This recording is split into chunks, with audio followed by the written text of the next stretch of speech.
2010, February 2010, I lost my job. So it was just a matter of either go work for somebody else or do something on our own. And that's when we decided to do this. The thing is that we make everything's homemade. So even during the day when we're serving lunch, everything takes a while. So there's almost always a line to get in.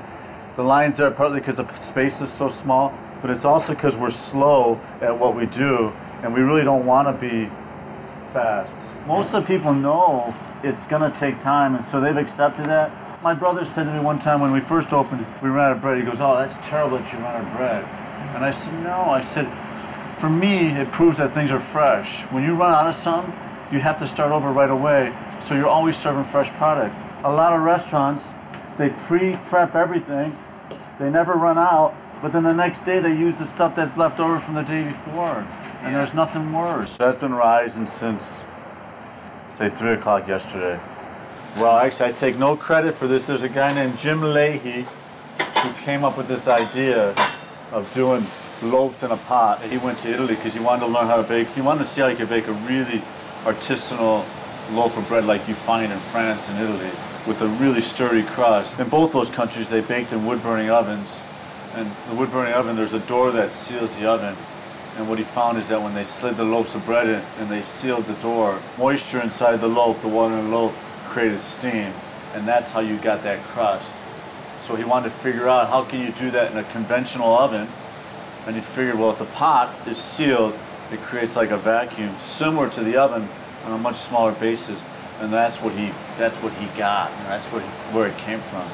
We've kind of adapted his basic recipe.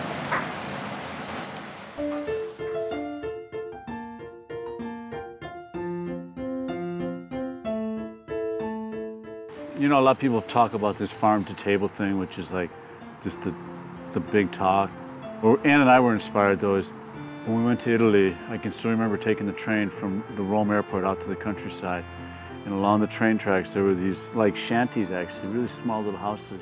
And all of them, every single one of them had an edible garden. No matter what space somebody had, they were growing something that they were eating. It wasn't, you know, it wasn't for show. It was for lunch and dinner, you know.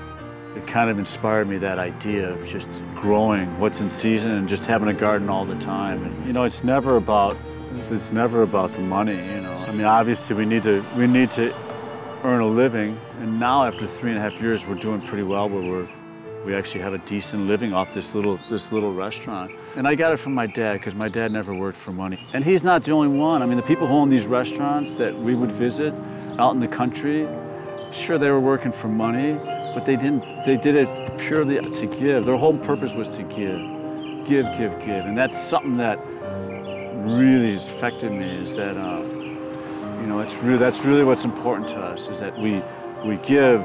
And like when I serve something, if somebody likes what they've eaten, that's all that matters to me, is that they're happy with what they get.